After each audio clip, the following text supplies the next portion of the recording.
Welcome to the Danny Miner podcast. We are episode 2 because we are now on Spotify and we have to label our episodes. We're on Spotify, iHeartRadio, Apple Podcasts. Anywhere you can see your podcast, that's where Pete and I will be. What's up, Pete? Woo! Let's go, Danny. I'm so excited, brother. We're on Spotify. It's such a blessing and a dream come true. You know, my music's been on Spotify for a while now, but to have my words and my voice teamed up with you, the dream team, on the mic details, let's go, baby. Episode 2. This is going to be a great episode today. So how's your week been, first of all, by the way, brother? Listen, my week has been absolutely beautiful. And you know what was beautiful, Pete? We had people waiting for us. We had people waiting for us to start this podcast. I saw them as we got on. So this podcast is getting very popular. That's why I got a lot of pressure to put it on Spotify, Apple Podcasts. We are national now, guys. We are national. We are taking this to the next level. We are going to talk about the Jonbenet Ramsey case today.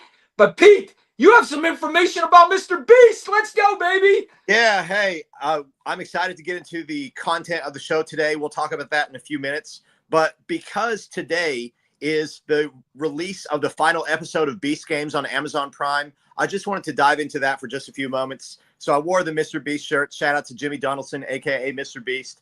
And Danny, a lot of your viewers, a lot of the people out in the world still don't know who he is. So I just want to give a really brief introduction. Jimmy Donaldson, a.k.a. Mr. Beast. He's the world's biggest YouTuber. He currently has more YouTube subscribers than there are American citizens. He passed 350 million YouTube subscribers. He's number 1 on YouTube. Google estimates he's worth around $1 billion. And what he does with his money and his time is create these amazing videos, amazing content. A lot of what he does is the reason I really love the guy. He gives back to the world. He helps the community. He helps people who are struggling in need. But then he does fun shows like Beast Games on Amazon Prime. So, Danny, have I told you much about Beast Games? I know we haven't gotten into it much, but man, it was a crazy show. Oh, hey, and Pete, really, I want to hear about it, but it looks like there's big news, guys, and this is big for TikTok. I'm sorry to cut you off. TikTok and CapCut are back on the Apple stores. Hey. Let's go, baby. Thank you for telling us, Angela. That is fucking great news. And Pete, I want to say something before you tell us about Beast Games. Yeah. We have the most people watching this podcast since I started it in 1 year. Let's go, baby. Go ahead. Let's hear about Mr. Beast. Nice. Thank you. Thank you, everyone. Thank you, Angela, for that amazing news. So shout out to TikTok. Shout out to CapCut. Speaking of TikTok, Danny, I just want to mention, I was just looking at your TikTok. I think I saw 399.6 thousand. You're almost at 400,000 TikTok followers. I know. Guys, by the end of this podcast, I should be at 400,000 followers.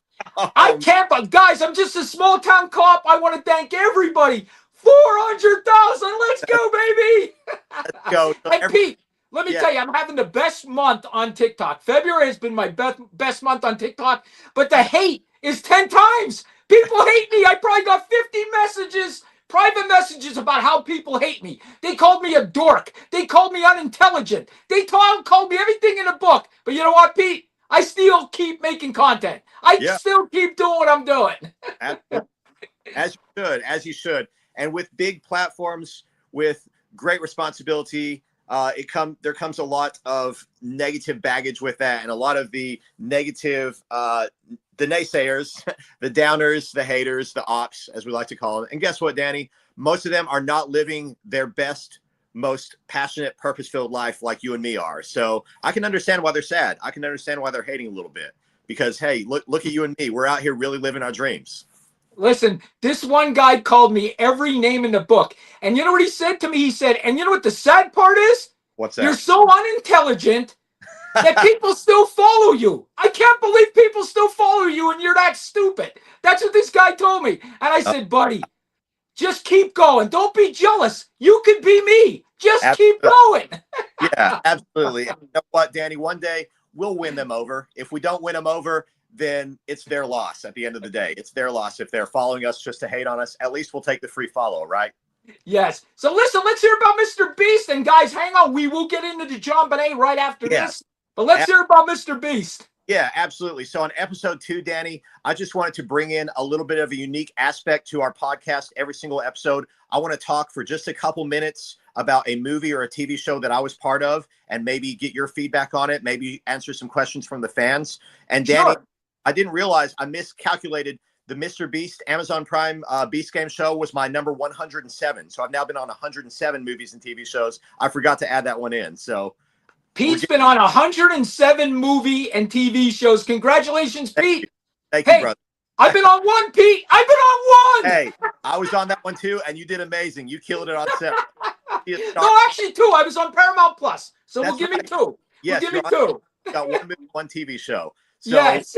really quick, Danny, before we get into this case today and before we start talking about some crime and unraveling the truth, I'll just let everyone know what Beast Games is. So Beast Games is now on Amazon Prime. It's the most extravagant, most mind-blowing, unscripted reality show in history. It actually has the record for the biggest, most watched unscripted reality show in history, and he gave away the most money of any game show in history. He started out the show giving away $5 million to one person, one contestant, and now you can watch the entire series. You can see the final episode, and I don't want to spoil it, but maybe in a couple weeks we can talk more about it because a lot of people haven't seen any of this show, and I was honored, Danny, to help develop the show. I got to help develop and test the games. Imagine being able to get paid to play games with Mr. Beast Company. It was amazing. It was such a blessing. So Pete, you're so lucky, man. That's great. But it isn't luck. You yeah, put yourself in position to win. And, true, I tell people that all the time. People are true. like, he's lucky. You're lucky. This person's lucky. No, people put themselves in position to win. You're That's absolutely, what it is. you're absolutely right. If I had not moved to Las Vegas, I would not have personally worked with you on a movie, and I would not have gotten the personal invitation to work with Mr. Beast. So it was a huge blessing. I had to put myself in the proximity of winners. Just like before that, I moved to Atlanta from my small town in Tennessee. I said, hey, I need to be around Hollywood. I want to be around music. I want to be around cool guys. So that actually transitions into what we're doing today, because honestly, Danny, I always wanted to have my own show. I always dreamed of one day being a podcaster. And the fact that you're doing this and you invited me to be your co-host, it's an honor, man. So it's a dream come true. Thanks, Pete, man. I tell you what, I'm glad to have you. I've been looking for a host because, listen, when you do a podcast, it sucks doing it by yourself. It's better if you have two people. Who knows? In the future, we might add a third person. We'll definitely have some guests on the show. And I want to thank you, Pete. Listen, you bring entertainment to this, right? You're on The Walking Dead. You've been on TV shows. You're the entertainment of this show. Thank you. I think we both are, but we both bring our little flair and our unique aspects. So I'm glad to be here. And I will mention one more thing about entertainment. We'll dive into another show or another movie on future episodes. But one other thing I've been working on that's coming soon is our new show, 24 Station Street, that's going to be featured on the Bar Wisdom website. So this is taking place in Chattanooga, Tennessee. It's a big production with David Sahadi, who's a legend in the wrestling game, and Jonathan Gordon, who's a legend in the local Chattanooga community. And this show is going to be hilarious, Danny. It's part sitcom, it's part wrestling, part entertainment, part interviews. It's going to be a unique show like nothing you've ever seen. So stay tuned for that. Awesome, Pete, man. You're doing some wonderful things. Listen, if they ever need like an actor that was a cop, give me a call. You know what? No, Danny, I think we should do even better. I want to see if I can get you and me to come out as a tag team at a wrestling event. I'm in. Anytime you want to do it, I'm in. Woo! So let's get the gym, get really buff and ripped, and then we'll go out there as a tag team and we'll show them the minor details style. Let's go. I'm ready, baby. I'm ready. So anything else been going on with you, Danny? Any new projects that you want to announce, or is it secret? No, guys, before we get into Jonbenet, the only thing I want to say is I want to thank everybody from the bottom of my heart. I mean, I'm probably going to hit 400,000 followers tonight. Yes. I have 43 or 44,000 followers on Instagram. I went up 30,000 followers in 2 months on Instagram. So everything is just going insane. And I want to thank you all for it. And we will continue to bring, and this is what we do. We bring controversial subjects to the front line. Yes. And people are not going to like that. That's why I get hate. But I also get love, because the video I did that hit 1.4 million, I had the family reach out to me. 2 family members today thanking me for that video. So as much as the hate as I get, the love comes with it, Pete. So I'm going to continue to do what I do. Absolutely, Danny. And that's the reason I'm on board. I don't know if I told you this, but I've been invited to co-host or even entirely host multiple platforms and other shows. I've turned down a lot of projects in my life.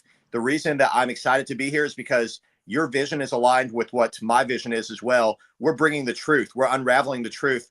I remember reading one of your comments last week, Danny, when you first posted that we're going to be talking about this case today. And someone on social media said, why don't you just let that girl rest in peace? Why don't you stop dragging her through the mud? And my first reaction was, in my mind, I said, well, because we're still trying to uncover the truth. We're trying to solve these cases. We're trying to help bring justice and prevent these horrible tragedies from occurring in the future. We want to make the world a better place. We're not talking about mud to drag people through the mud. We're talking about the mud so we can learn from it and so we can learn to build a better future and a better society. Right. I mean, listen, JonBenet was murdered in 1996. Okay. Yep. And it was Christmas night she was murdered. Okay. And you're talking now, how many years, Pete, that this case was not solved? Her father is now 80 years old, Pete. He's 80. He wants this solved before he passes away. And, Pete, a lot of people, and we're going to get into this, a lot of people blame the parents. But this is my point to you, Pete. If the parents were involved, if Mr. Ramsey was involved, why would he keep pushing to solve it? He would just fucking go on with his life and just ignore the whole thing. But he's still out there pushing it and keeping it in the front line. And that's why Mr. Ramsey is not involved in this murder at all. That's my feeling. Yeah, Danny, I think you're right. I was just watching a video with Mr. Ramsey earlier today as he was 80 and just looking at the look in his eyes as he's talking about it and everything. And I do tend to agree with you. I think that if there were some involvement, he would probably want to clam up and not be so open about it. I do see Debbie in the comments. So shout out to Debbie. Shout out Angela. I saw Matt Sienna. My brother Matt is in the comments. Much love to everyone tuning in right now. And Danny, as we're talking about this case, I want to know, can you tell all the fans out there, I know everyone wants to know, what was the initial perception of Mr. Ramsey and the parents back in 1996 when this took place? What was their initial prospectus? What right away the public turned on these people. Yeah. Okay. I mean, that the public turned on these people right away. And I just want to shout out real quick to Instagram, Pete. We have more people on Instagram right now than we have any platform, which is great. Okay. Thank you, Instagram. I am building on Instagram big, so thank you. I appreciate that, Instagram. But here's the thing, okay? The people turned on the Ramseys right away because as a detective, Pete, the first thing they tell you is you are not murdered by a stranger. 99% of the time, you are murdered by somebody you know, a family member, a friend of a family. Basically, the person that is murdered, 99% of the time, maybe that's a little high, 98% of the time, knows the person who murdered him. We watch scary movies with the guy hiding in the bushes and is going to murder you. That doesn't happen. It's very few and far between. 98% of the time, you know who murdered you. And I believe that's why the public right away went to the Ramseys, okay? They went right to the Ramseys because of the ransom note and everything. And I understand that totally. But the Ramseys, think about this, Pete.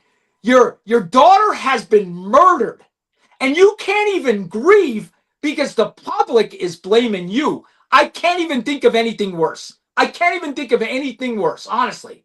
No, it's definitely a shocking case, Danny. And when I first, I was younger when the case was originally unveiled, when the acts took place, and I was just kind of led by media's synopsis of this, by the media's interpretation of what they thought the facts were. So obviously, when the case first came out, my reaction was like a lot of the public. I said, "Oh, well, it seems like the parents did it. It seems that way." That was what my first initial gut reaction was. But again, I was just a young man watching the news, watching what the news told me. So now as I've become more investigative and I've become more in-depth in actually searching for clues and understanding about agendas and understanding about how the things really work in the system, I see exactly what you're saying, Danny. There's a lot of doubt in this case. And there's definitely, the scale has tipped on the other side for me personally. I definitely want to see justice being done, though.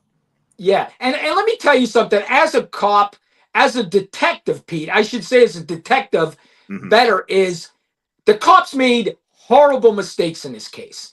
Now, Yeah. granted, they're only human. And what I think, and I'm going to give you my perspective real quick. And please, guys, we have so many people watching right now. We are watching Instagram. If you have a comment, make the Yes. comment on Instagram. Definitely, I'm watching Instagram. I'm watching the comments here. Just let us know. We got a lot of people watching. But Yes. guys, I'm going to tell you the biggest mistake they made. Okay? When you get called to a scene like that, okay, you have to order everybody out of the house.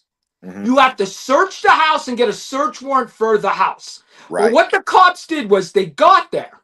And first of all, Boulder police, how many murders do you think Boulder police has? Very few. Not many, Pete. Maybe one a year, maybe two a year, maybe one every 2 years. So Yes. you're talking about a police department that don't handle murders. Right. Okay? They don't. So listen, it's like football experience. It's like baseball. It's like anything you do. If you're not doing it all the time, you forget. Hmm. And I hate to say that, but you forget. So Right. they get there, and the first thing they should have did was secure that entire house and order everybody out. Everybody out, out, out, out. Get a search warrant for the house and search that whole house. They didn't do that. They left everybody in the crime scene walking around the crime scene. The father finds Jonbenet in the basement and brings her up in his arms. That should have never happened. Now, his DNA is on his daughter. He finds his daughter. The cops didn't. Mm.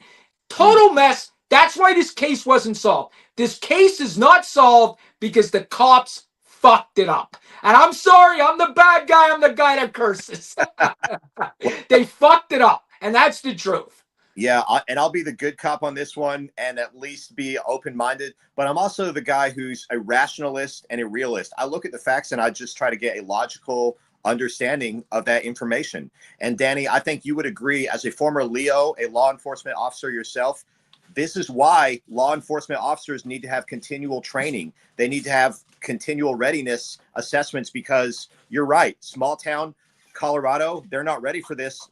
This isn't happening on a regular basis. However, if they're in that position, they need to be ready to snap into crime solving mode the moment a big case like this happens. So I definitely agree that they did it wrong. They were unprepared. Now, was this case of Boulder Police Department, was it being led primarily by one detective, or was there also interdepartmental cooperation? Do you know?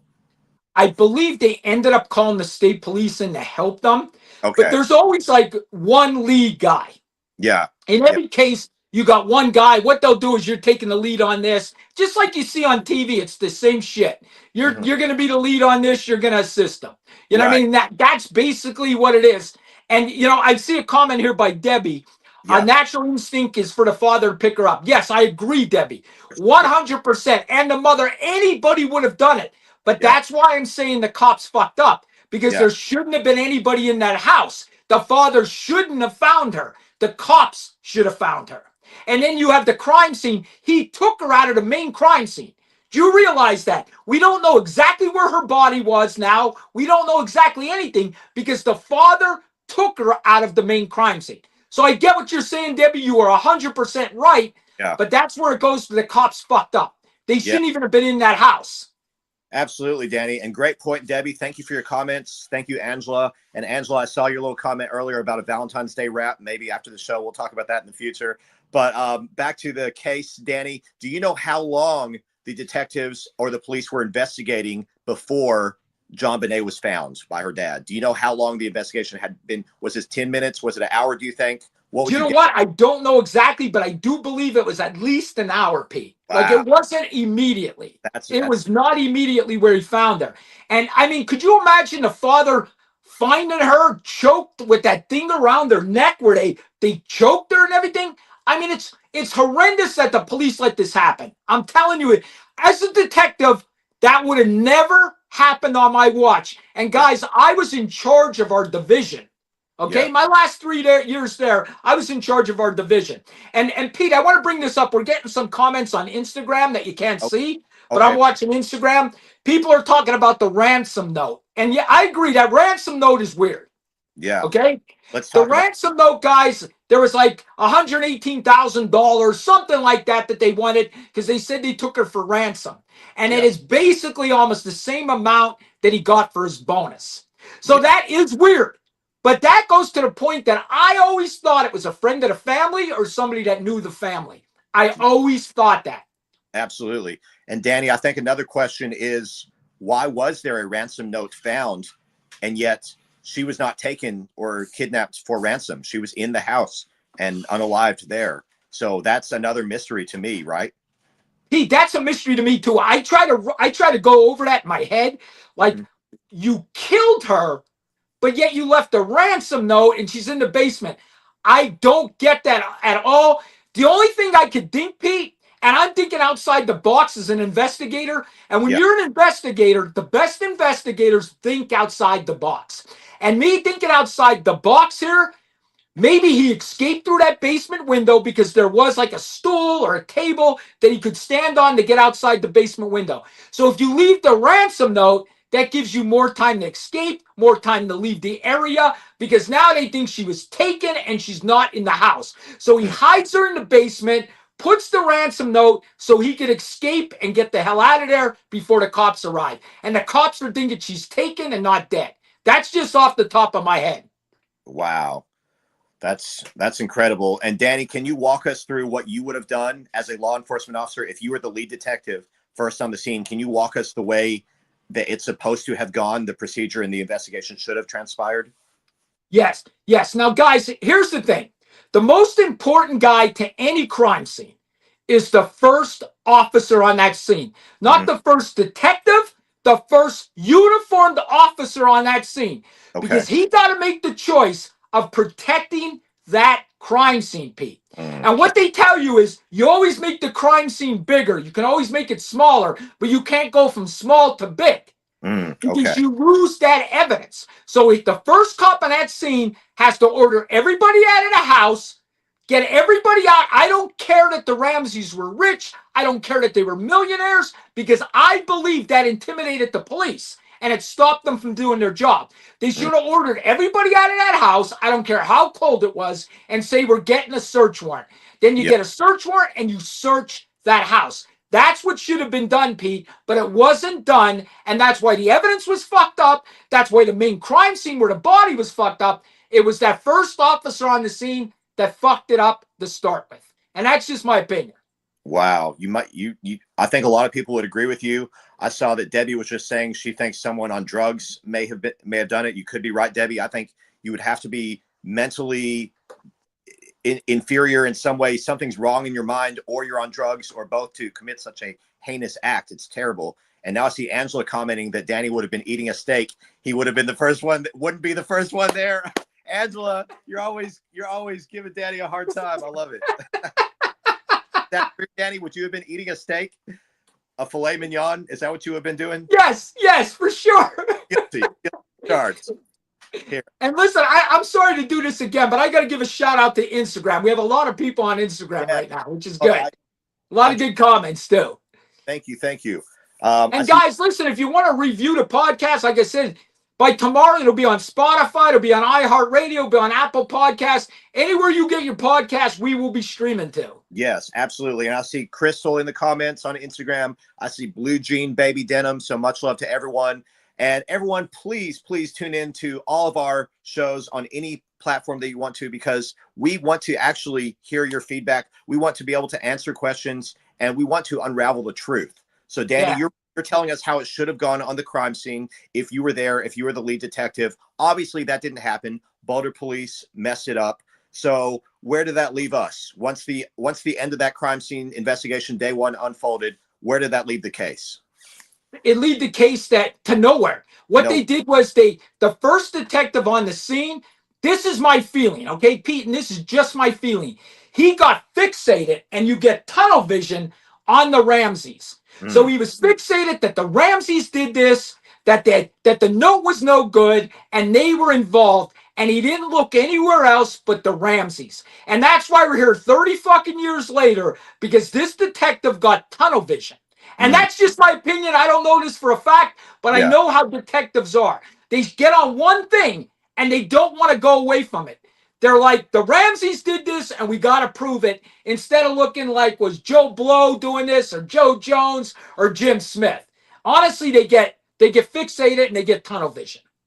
Well, Danny, I think that accurately sums up probably what happened. Maybe this was this guy's chance, and they thought, okay, this is my big career-making case. I'm gonna arrest these guys, and it's gonna make me captain or commissioner. I don't know. I don't know what he was thinking. I'm just speculating. But Danny, let me ask this. I know a lot of the viewers are not up to date on all the facts of the case. Some are, a lot are actually, but a few people probably don't know why. Can you tell everyone why was Mr. Ramsey and the parents, why were they the prime suspects so strongly? Besides the tunnel vision, what evidence was there that alluded to them?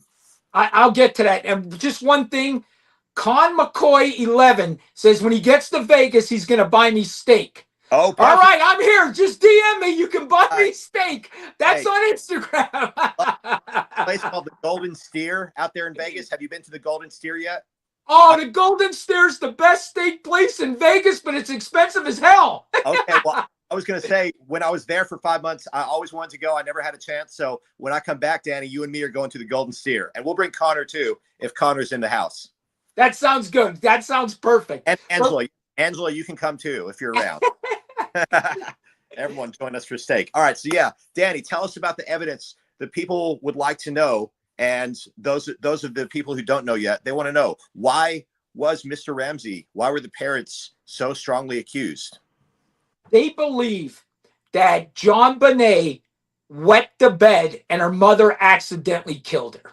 That's what people believe. That she accidentally killed her. The husband stuck up for her. They hid the fact. They wrote the ransom note. That's what they believe. And Pete, here's the thing. The ransom note is weird. Yeah. Out of all the things, like, if you take that ransom note away, I don't think you look at the Ramseys at all. The ransom note, to me, made you look at the Ramseys. Okay? Because it's weird. It's almost the same amount as his bonus. It looked familiar to her handwriting. Now, people looked at her handwriting, they checked it. They can't say for sure, but it definitely looked like her handwriting. Now, the mother's passed away. She is not living anymore. She is gone. Right. So, I mean, could the father come out now and say, hey, the mother did it, I didn't do it? You know what I mean? He's not saying that. He's still looking for justice. He does not believe his ex-wife did that. I'm saying ex-wife because he's remarried now. You know, he guess he's a widow or whatever. But And Danny, I don't remember the details specifically of this fact, but do you know, did they actually have a handwriting analysis expert review that? And was it conclusive? Did they just say, we think so? Or was there at any point when they said, oh, no, we know for sure this is your handwriting? They never said it was for sure, but they did say it looks sort of like hers. What they do is when they do this, because I've done this, you have to get like 10 samples of somebody's handwriting. You send it in with the thing, you send like 10 different samples of people's handwriting, and you send it in. But think about this now, Pete. Nobody even writes anymore. Right? When was the last time somebody wrote in cursive? Okay, probably 1996. Right, that's true. You know what I mean? So I don't even know if handwriting analysis is even a thing anymore because nobody writes anymore. Yeah. You know, but yeah, Pete. And you know what, Pete? I'm going to tell you something that a class I went through that a lot of people don't realize. When you're a cop, you just don't graduate from the police academy and start studying. You continue to go to class. I went to a class where I could read a statement and I could tell in the writing if somebody's lying. You can tell by the way they write, the way they talk. You know, it's like past tense. You know, if Mrs. Ramsey didn't know her daughter was dead, but in an interview she said she was a good girl. Well, Mrs. Ramsey, what do you mean she was? You already know she's dead. So you got to watch the way people talk. If they start using them in a past tense, they know they're dead already. You know what I mean? So you got to watch the way people talk.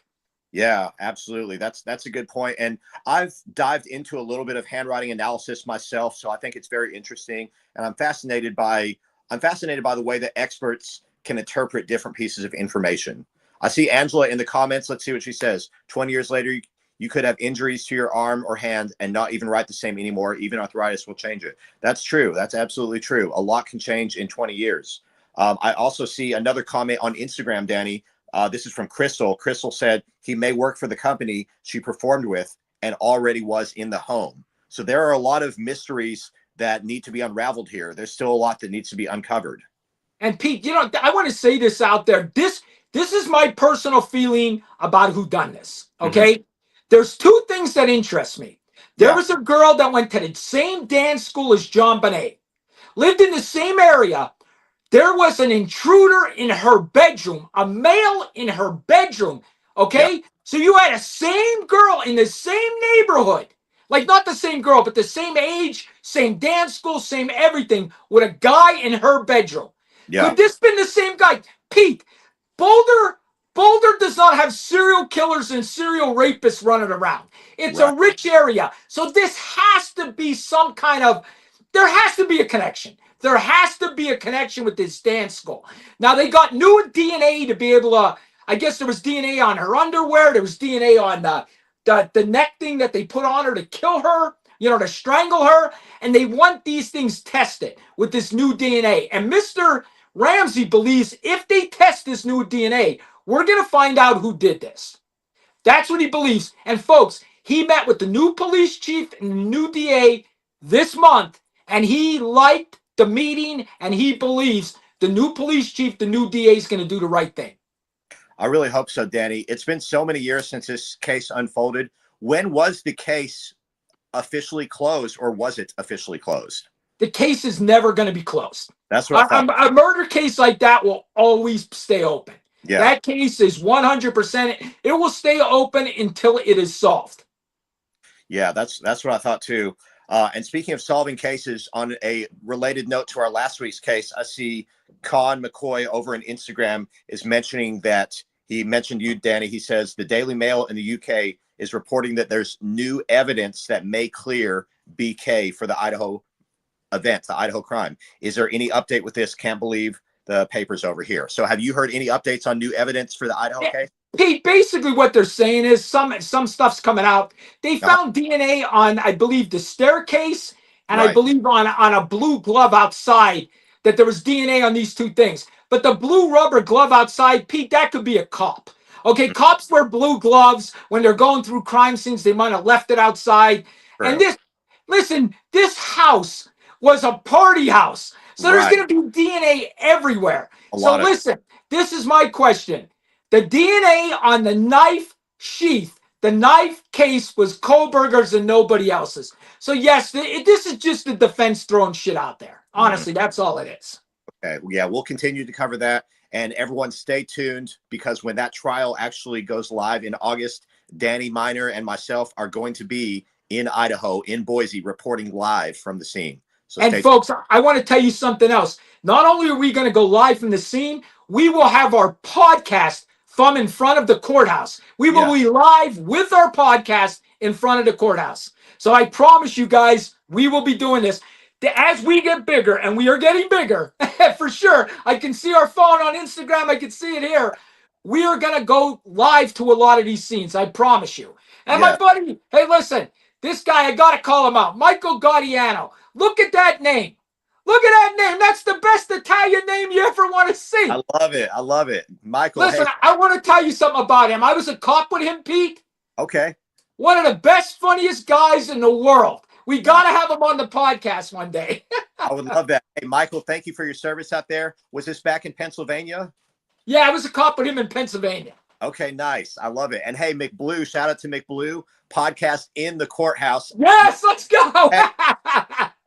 Danny, that's something we're going to have to prearrange, but I will say anything's possible. That could happen. McBlue, I promise you this. When they're bringing him into the courtroom, I will be live on TikTok saying, Brian, do you have anything to say? I fucking promise you that.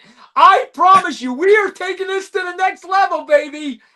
Absolutely. Danny, there was a small role that I portrayed one time where I was playing a reporter. This was not one of my major TV shows. It was an independent project, but I took that reporter role so seriously. I was chasing down the SUV with my camera. I was getting the scoop. So that's the type of reporter I'm going to be when we're in Idaho. I'm going to get the facts for us. Yes, yes. And people are looking forward to it. And listen, we are going to start doing this. We're going to start with the Idaho case. We might do another big case that's coming up. As things progress, as our podcast gets bigger, guys, we are going to take this on the road. We're here for the victims. We're here for the victims' families. And that's what we're going to do. We're going to support any victim out there and their families. Absolutely, Danny. And you just touched on something that I want to bring up again in the second half of the show that we brought up in the beginning of the show. A lot of people will only tune in to these shows sporadically. So I don't want anyone to miss the point. The reason why we're doing this is because we want to unravel the truth. We want to bring justice to these victims. We want to help prevent future heinous acts like this from occurring. So we're doing this in all love and in a sense of trying to make our communities a better and safer place.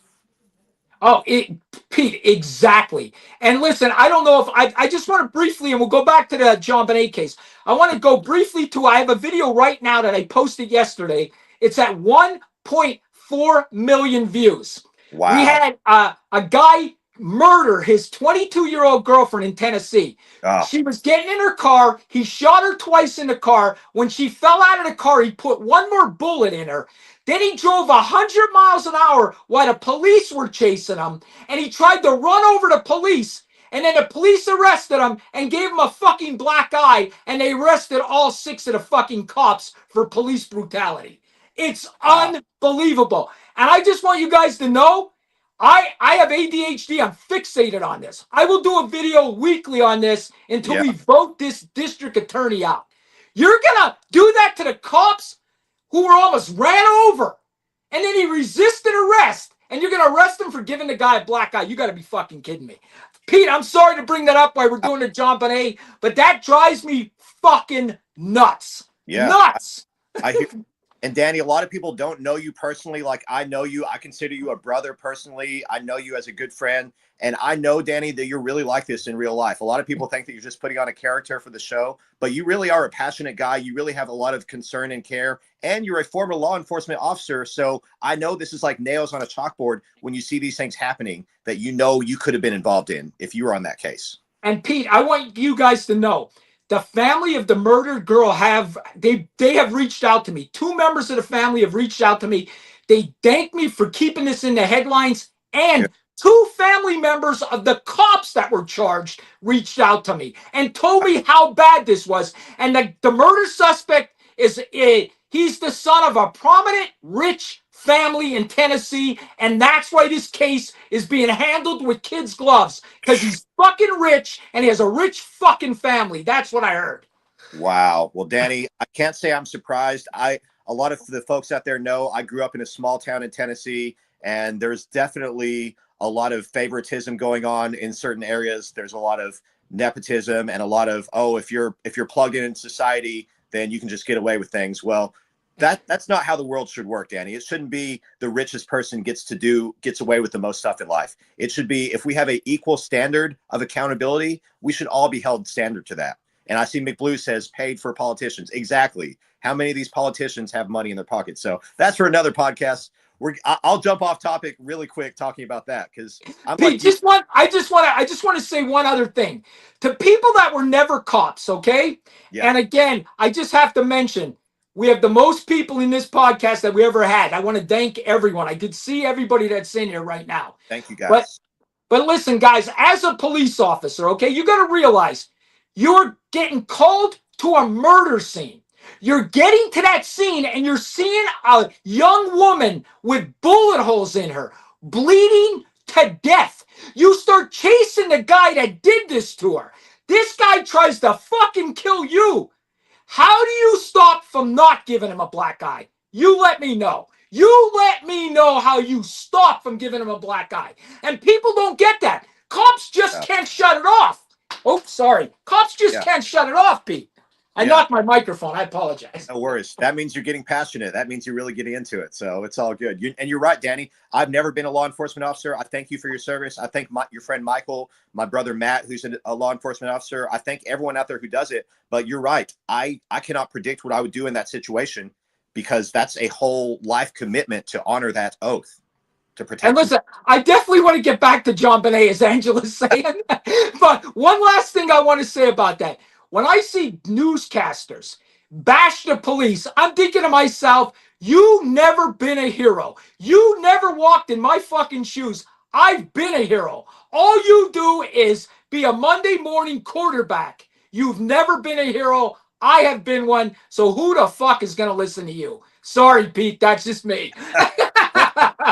Hey, I respect it, brother. I wanted to say a quick shout out over there to Con McCoy again. They're staying up right now watching at 2:33 a.m. So I think that might be in the UK time zone. So shout out to all of our listeners across the pond. Shout out to all of our listeners all over the world. Danny, our first two Spotify listeners were from Virginia and California, right? Yes, yes. Our first two Spotify listeners, Hey, California, because they tell you where everybody that watched your stuff is from. So that was cool. But yes. listen, Angela wants us to get back to the Oh, Jonbenet. We got 20 minutes left. okay. So let's dive back into that. And also on our TikTok live Q&A later, Danny, we can jump into this case more. If anyone from these platforms wants to follow us over to TikTok, we'll go on an hour and a half after this show airs. Oh, guy just shared. The guy from the UK just shared it to his Twitter. 66,000 followers. Oh, Thank nice. you. I appreciate that. Yes, thank you so much. Thank you, everyone, for tuning in everywhere. So, Danny, back to the case of Jonbenet. We were talking about what the Boulder police did wrong. We were talking about why they suspected Mr. Ramsey. We were talking about the ransom note.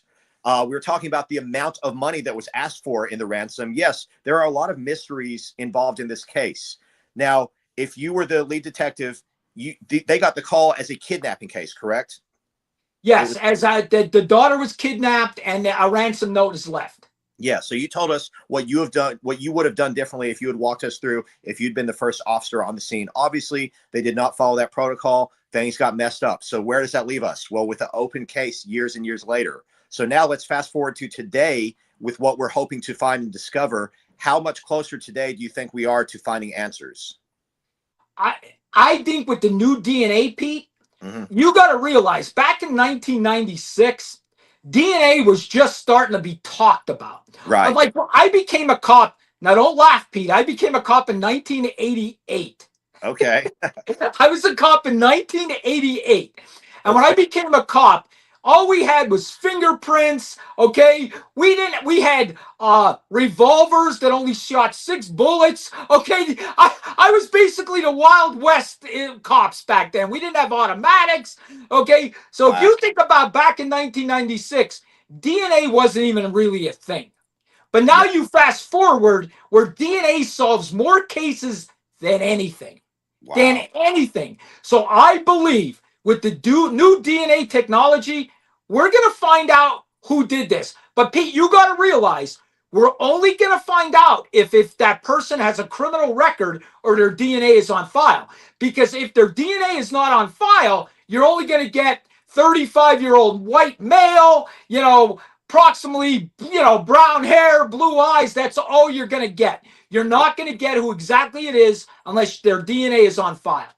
That's true. That's true. I think But we're. now, and I'm sorry, let me just go back. Once you get Yeah. that DNA, though, now say you have a suspect. Say you have a suspect, that one guy that confessed years ago. He said he killed her, but they thought he was just crazy. Remember that guy? I do. Yes. So what they can do is they can get his DNA, get a search warrant for his DNA, test it with this DNA to see if it's him. So once they get this DNA, then they could start looking for the suspect if the suspect isn't in the system yet. If that Right. makes sense. It does. That does make sense. And then they can eliminate the guy who gave the false confession or whatever. If that was a false confession, in fact, they can know 100% actually if that was his DNA or not.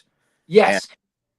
And I think that you mentioned something else earlier that you suspect strongly, and that the average percentage of cases out there and crimes that are committed they are committed by someone who knows the victim. They're committed by someone who is involved. So I want to bring up, while we still have time, another suspect in this case that was accused very early on, and that was Jonbenet's 9-year-old brother at the time. So can you tell Yes. us about that a little bit? Yeah. Here's the thing, guys. A lot of people think it was the brother. Mhm. Did he not think about this? His sister was so popular in the family. She went to these dance things and these singing pageants, and everybody loved his sister. She got all the attention, right? So people are like, well, maybe the kid was jealous of his sister and he killed her, right? You got to realize he is 9 years old. Think of a 9-year-old boy. Would he even have the strength to strangle his sister like she was strangled with that thing on the back of her neck? I say no, Pete. I say there's no way a 9-year-old boy could do this. I just don't think so. That's Yeah. just my opinion.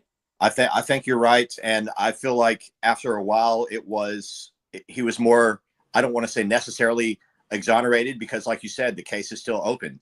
So they still have these suspects in mind, but I think it was more realistically admitted that it was almost impossibility for him to have committed this. And we'll talk. I agree. What does the evidence point to? So now let's look at what other evidence was there in this case that did point to the possibility of someone else. Do you think personally that someone could have come in the basement window and done this?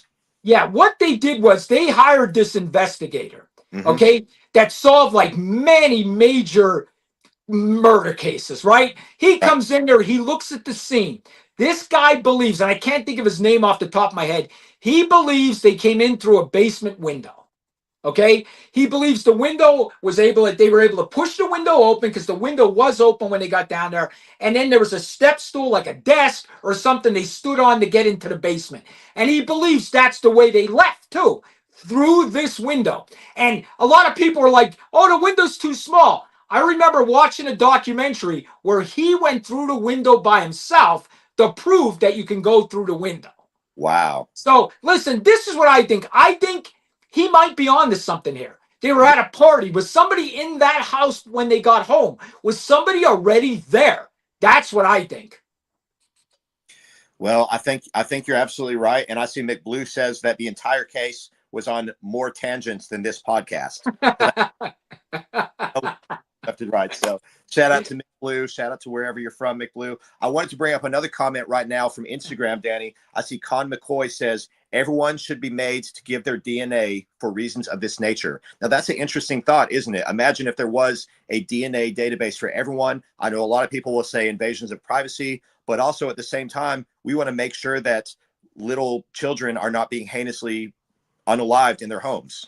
Yeah, and guys, let's go back to when Danny Miner became a cop in 1988. Okay, and I know Angela's going to make fun because I said that, okay? Nice. But here's the thing. In 1988, right, when you got arrested, you only gave your fingerprint and mugshot. Remember, you got booked. Remember that? It was called getting booked.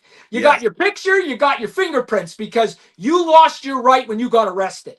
Well, nowadays, you lose your DNA too in a lot of states. So they take your DNA, they take your fingerprint, and you take your mugshot. I am with McBlue here. I'm not giving my DNA up. I'm just not. Okay, so I am a guy for rights, and I don't think unless you've been arrested, I get what the guy from the UK is saying. I totally understand. But as a rights perspective, you know, that is your DNA. You have the right to it. So I know a lot of people are going to complain about that. So I agree with McBlue on that. Well, Danny, I love talking about these things and at least bringing up the different perspectives because we do have different opinions. At the end of the day, I think most of us want to live in safety. Most of us want to have health. But what the dissension comes in is people have different ideas of what that means. People have different ideas of safety versus security, freedom versus necessary information. So that's a whole nother podcast. That's another tangent that we can get off on. But I think it's a great point to talk about. Just like your career as a law enforcement officer, we could have a whole episode one day, Danny, talking about being a cop in general. Yo, 100%. And you know how people don't want to be cops now. We could do a whole episode on that, Pete, in itself. Absolutely, absolutely. I see Angela has also commented that she's willing to bet $10,000 cash that the man who already did this is no longer with us. He's alive. He's not alive. So that's possible as well. And in that case, then this is going to be one of the cold cases of history, Danny, which we now have this to add to so many cases that have not been solved. However, this is still recent enough that I think that with today's technology, it's possible. We still can uncover the truth, the true facts behind what happened here that night. Hey, Angela's bringing up a good point. If the person's already dead and you don't have their DNA, how are you going to get it? What are you going to exhume the body? That could be a first. Could you imagine exhuming a body to get DNA? That would be, I don't know of any case like that. None. No, I don't know that. But Danny, I've seen that in like maybe Criminal Minds or The Mentalist or one of these crime shows that I've watched in the past. So I know a lot of the stuff that I see is very Hollywoodized and very fictionized. That's another reason I want to do a actual law enforcement special one time with you. So you can tell us what out of these facts that we see in Hollywood is really legal and what is just being blown out of proportion. Because I've never heard 100%. And you know what, Pete? Angela just brought up a good point. Is Yeah. Angela the cop or am I the cop? She's 100% right. They could Yeah. use a family member's DNA. I don't know what I Yeah. was thinking, Angela. You got me. You got me. Yeah. Yeah. Absolutely. Now, what will the family member's DNA tell you? Will that tell you if the because DNA? I don't have a great enough understanding of DNA on the molecular level to be able to have a debate about it or a huge discussion about it. But like, let's say I have a blood brother. If my brother's DNA is taken, can they somehow link that DNA to me? Yes, and Through the that's what they did. That's what they did with the Idaho killer. right. What they did was they didn't have his DNA, so they Right. went to his dad's house in Pennsylvania, took his dad's garbage, and got his dad's DNA from the garbage, and was Yes. able to. That's how they linked BK to the thing. But Yeah. now they took a swab out of BK's mouth and now linked them to it directly. That's right. And that's why a lot of people were saying, oh, they should not have gone through his garbage. They violated his rights by taking his trash. Like, get out of here, man. That was trash. He put that on the. I totally agree. I totally agree. And listen, we got 10 minutes left, guys. Again, I want to thank everybody. This podcast is packed today. There's people waiting for us. I'm loving it. We got Yeah. tons of questions. Thank you guys for the follows. And Absolutely. listen, definitely go follow us, subscribe to us on Spotify. Find us on Spotify, The Minor Details, True Crime, me and Pete, and follow us, subscribe to us. Please do. Yeah. Please follow us And you on. can listen to us in the car. Put it on your radio. Listen to us in the car. Hey, Danny, I don't care if they listen to us at night while they're in bed trying to go to sleep. If you want to fall asleep to the sound of Pete Pitts and Danny Miner, that's okay with me. But tune in to us everywhere. I see another comment from Connor back in the UK. I did not know this, but he says here in the UK, depending on the crime that you're arrested for, they'll use a camera that can actually recognize your walking pattern and stature. That's news to me. I never have heard of that.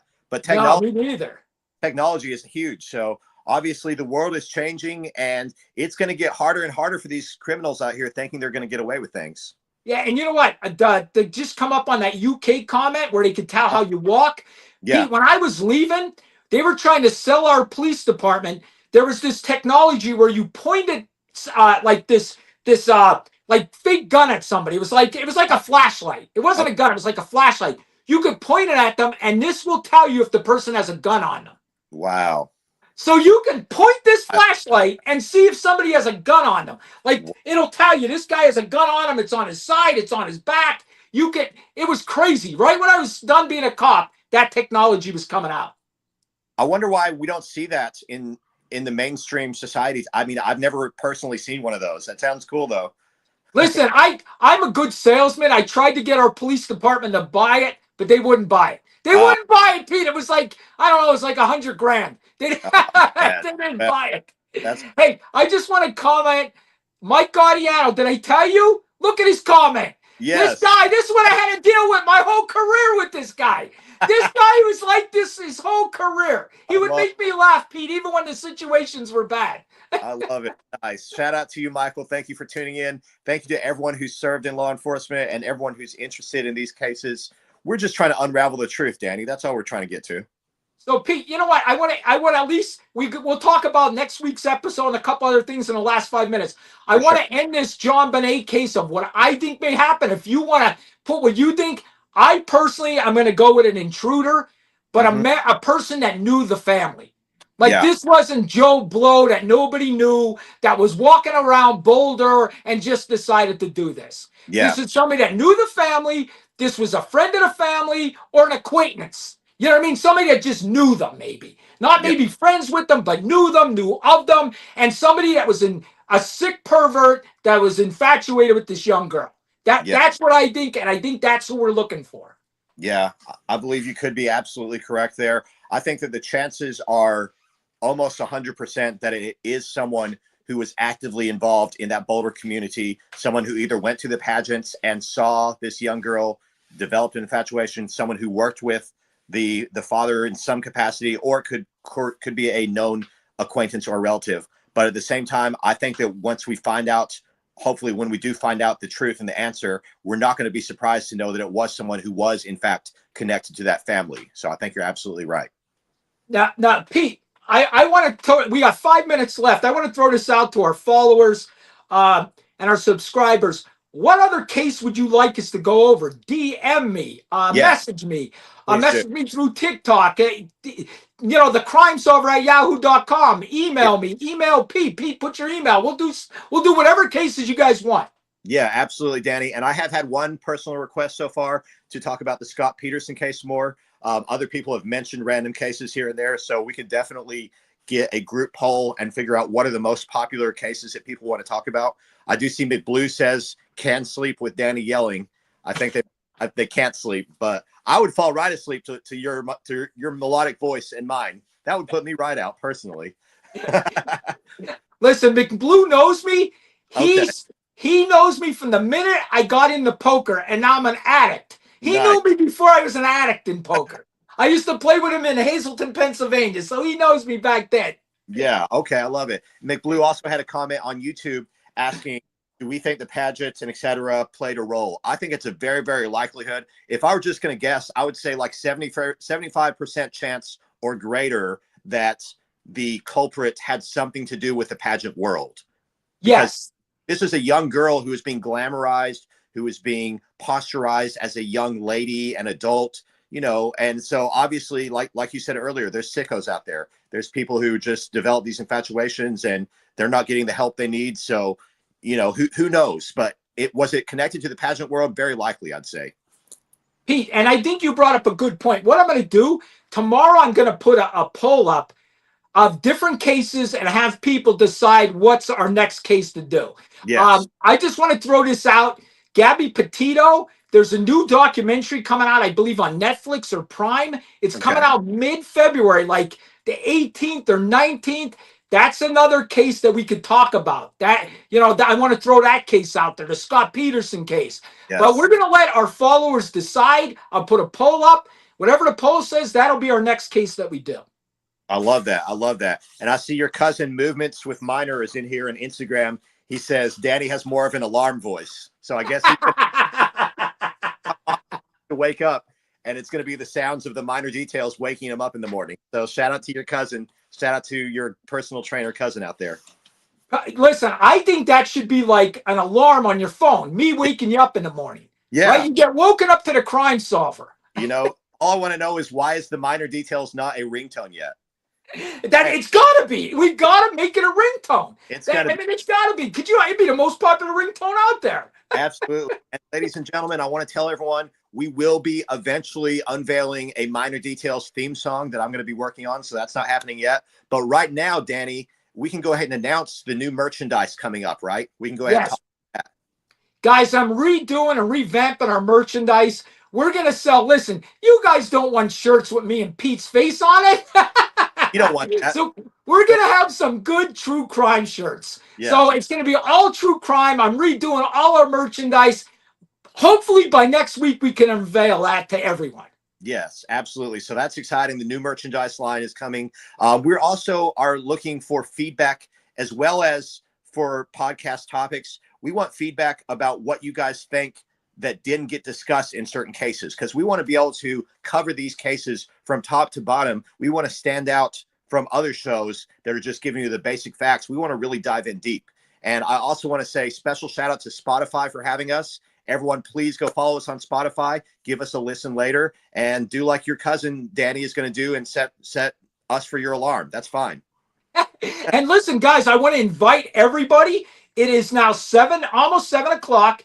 In an hour and a half at 8:30, Pete and I will be live with the After Hour Podcast live. And we just talk about life. That's it. It gets crazy, though. It gets crazy sometimes. That will be exclusively on TikTok, where hopefully by tonight, Danny, we will be celebrating your 400,000 follower mark tonight. So everyone, please, if you're listening to this, go right now at The Crime Solver on TikTok. Danny Minor, follow him, give him to 400K, please. He deserves it. And guess what? We're going to keep bringing the world this great content. Exactly, Pete. And listen, I want to thank everybody. It was awesome. This was a great podcast. We'll see you guys all next week. Pete, stay on so we can talk about what we're going to do next week. Thank you all. Absolutely. Thank you, guys. I'll see you all next week. All right. Bye-bye.